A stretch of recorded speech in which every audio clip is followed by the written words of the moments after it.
Assalamu alaikum everyone, my name is Zain or Hamid. So I'm back with the new lecture. So in this lecture we will discuss about the variable, constant, array, pointer and data type. So the major part of this lecture will be totally theoretical. In the end I will go to the C++ window, but most of the lecture will cover the concepts. So let's get started. Constant values are those values which will not and cannot change their values during the execution of the program. They have to be the same throughout the program. For example, if the code is written and it displays 5 or A or B or anything, and it will be same throughout the execution of the program, it will not change during execution. So in the C language there are two types of constant. They are numerical constants and non-numerical constant, which contains characters. So the next thing is the variables. Variables are those named memory locations which changes their values during the execution of the program as per requirement. The name of the variable is composed of the letters, digits and the underscore characters. Else than that, all of the characters cannot be used naming the variable. So another rule of naming the variable is that the variable name must start with the letter or an underscore. It cannot be start with the numeric value. And as far as the structure of the variable contains the value which is used or which will be used in the program as per requirements. So this is the logical structure of a variable. It's just logical. The memory location cannot exact same like this. It's just for an understanding. So this, for example, this is a variable and it contains the value of 23. So as we move on next, so this is the array. What is an array? Array is a collection of the elements of the same data type, which means if you are so you cannot have a number and the characters in the same line. So you have to clarify at the time of defining an array, you should have to decide whether the array will be a numerical or, for example, characters or float or points, whatever it will be. So it will be remain throughout the same. You cannot have numbers and characters and different type of families into a simple array. So for the declaration of an array, the array's name will be followed by the brackets, and the brackets will contain the length of the array. For example, you want to have the array of the 10 memory locations, so you will place 10 in the brackets. The rules for naming the array will be the same as it is for variables, so nothing changes in it. So as we move on, the next thing is the pointer. We will not discuss the point in details, it is a lengthy topic. So as far as the pointer is the variable that holds the memory address of an other variable which contains a specific value which is required in that portion of the program. So at the declaration of the pointer, you must put the static sign before the name of the pointer. As we move on next, the next thing is, and the most interesting thing, is the data type.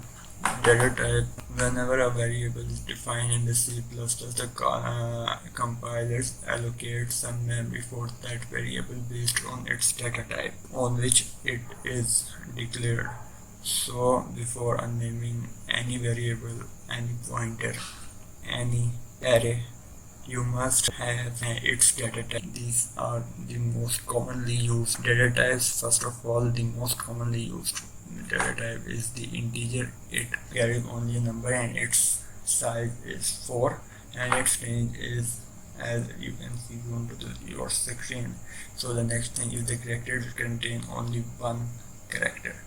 For example, A, B, C, only one character. It will store only one character. Character doesn't mean only alphabets. It can also contain number or any special characters. So after that, it is the boolean. It will only carry true or false. So the next thing is the float. means the decimal value, for example 2.3, 2.4, 2.5, and we have the double, it increases the length of the float value. For example, if its character limit is 7, so you can now place the number up to the 15 if you using the keyword of the data type double.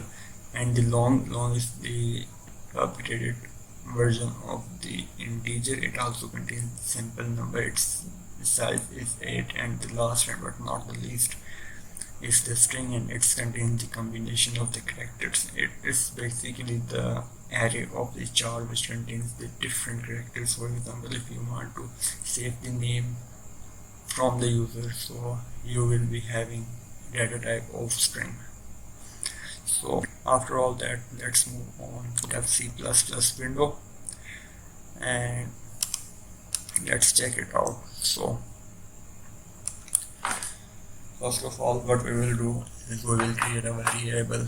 So I am creating a variable of integer data type which will only contain numbers, any number from 0 to 9, and it can also contain in negative numbers also. So what will I do here? I will create a variable, integer variable.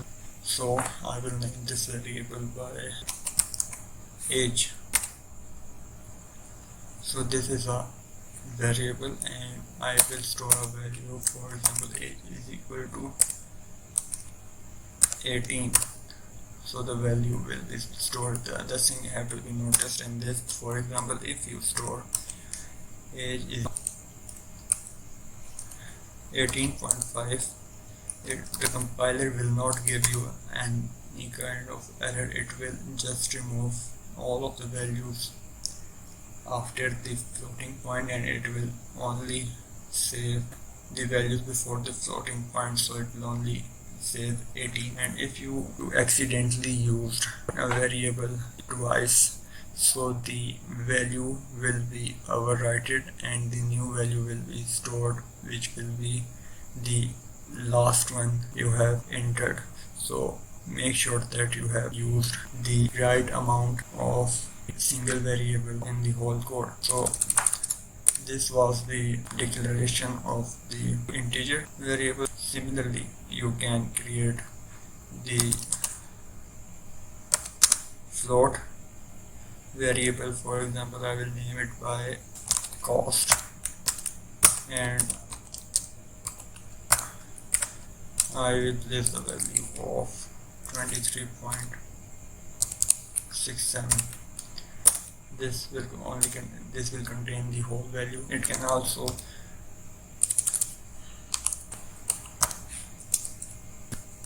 have the values without a floating point, but in the main memory it will appear as this because it is declared as the float. So similarly, as we have mentioned different types of data types, you can have each and every type of variable whenever and as per your requirement in the code. So the next thing we will create an array. So for example, this time I will be creating a float array, and it will be of, for example, marks. As this is the array, it will also be carried out with the brackets, and for example the number of students, I have 25 in my class, so the most of 25 students can be stored in this array. How will we store marks in these 25 units of the single array? So we will be doing by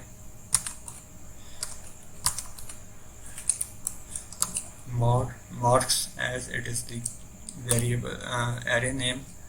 So we will be starting with the 0 and then this sign of is equal to, and we will save, for example, the value of 12.53.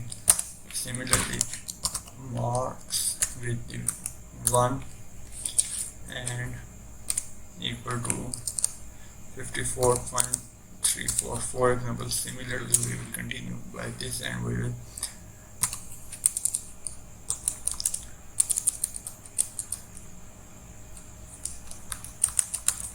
we will go towards the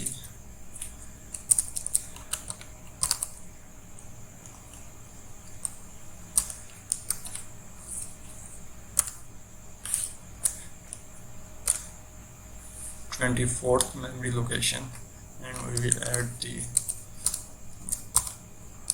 marks of the last student's room. As you have noticed that I am starting the memory location, I'm starting the calling of the memory location by the 0 until the 24. So you have to keep that in mind, that whenever you name an array and its size, so it will be -1, because the 0 will also count in this. So in this, for example, in this example, an array of the marks, and it has the 25 memory locations, so it will be start from 0 to 24 like this. So it will be going to 0 to 24. As far as the pointers, we will be discussing pointers into the 3rd or 4th week of our course. So that's all for this time. I hope that you got to the concepts of the variable, arrays, and the data types. Thank you very much. That's all. Stay blessed.